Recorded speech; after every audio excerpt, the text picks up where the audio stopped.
In this chapter, we're going to talk about Qt events. Events are a low-level mechanism that allow you to react to things that happen in your Qt application. For example, when somebody clicks on a button and you pop up a dialog, that is powered by events under the hood. The same things happen when you hover over a toolbar or really when you do anything in your application. This is Painter app, one of the applications we're going to be building in this course. You see it has a bunch of buttons and colors, and you can do a lot of things with that. But what I want you to see is that, for example, if you double click here, a dialog pops up. And this is powered by events under the hood. That is a mouse double click event that is fired when you double click here. And this is one way Qt offers to react to things that happen in the application here. There are a lot of things you can do with this application. For example, you can write on the screen here. This is powered by events. There is a mouse press event. There is a mouse move event. There is a mouse release event that you can use to store some kind of information in your application and use that information to do things. And using events, you can control the behavior of your application. For example, when this pen tool is active, when I click and move around, we draw this line here. But when the star tool is active and I click and drag around, we draw a star. You can also control the looks of your application. For example, when I hover over a button here, you see that there is a small rectangle that pops up around the tool to make it highlighted. All these things are powered by events under the hood. Events are powered by the Q event class. It is the base class for all the classes you're going to use to work with events in Qt. And events are going to have a bunch of methods and properties that you can fetch and use through the methods that they expose. For example, the QMouse event, which is fired when you do something with your mouse, you click it, you drag it, you release it. It offers a bunch of methods. The button method is one of them that you can use to fetch and know which button of the mouse was clicked. You can use the position method to know the position where the user did something with the mouse. We're going to have a chance to use these things, so don't worry if this doesn't make sense yet. Here we have a portion of the methods that QMouse event offers. You see that there is quite a lot. You see the button and buttons method that we just talked about.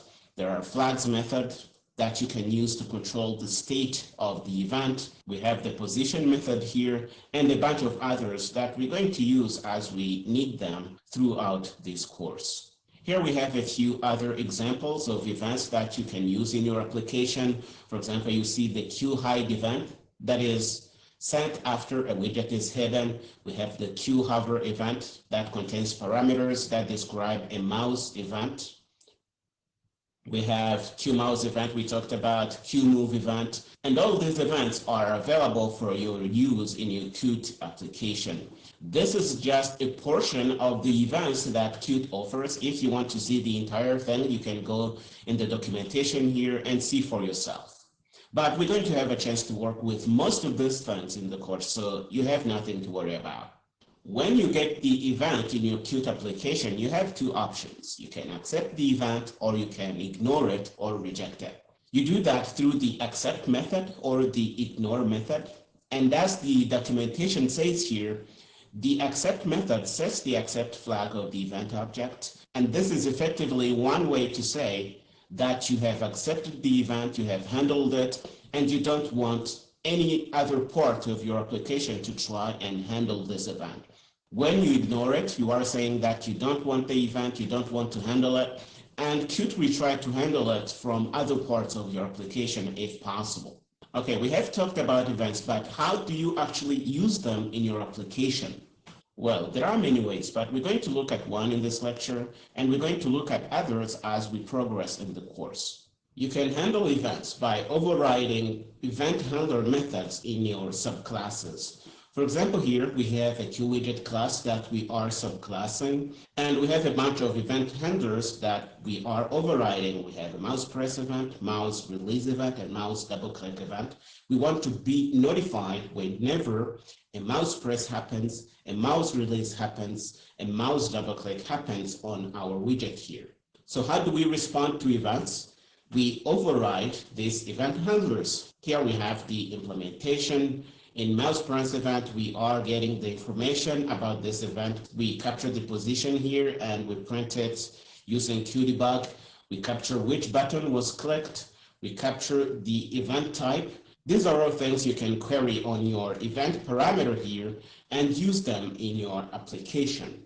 Another thing I want you to pay attention to is that you have the option to accept the event, meaning that you have handled this event and you don't want the Qt system to keep trying to handle it in other parts of your application. The same things happen on mouse release event and mouse double click event. Don't worry if this doesn't make sense yet. We're going to do a demo shortly and you're going to understand all of this. One thing I want you to really pay attention to is that if you don't call accept or ignore in your event handler, it's going to be accepted by default. So it comes here already accepted. And if you just want to accept the event, you can ignore this thing. If you do event accept and not do anything in here, it's going to be exactly the same thing. But we're going to try this and you're going to see this in the demos that we are about to do. Before we wrap up this lecture, let's go to Qt Creator and see what the documentation has to say about QEvent. Let's type it in here, QEvent. And you see that it is the base class for all event classes. We have seen this already. Event objects contain event parameters. Okay, so they talk about the event loop. We're going to talk about all these things, but you can see some things that you can query on the event object. You can accept it, you can ignore it, you can query if it was accepted, you can set the accepted flag, you can query the type of the event, and you can do all kinds of crazy things with events. We're going to stop here with this lecture. In the next one, we're going to open Qt Creator and actually play with events. I see you there.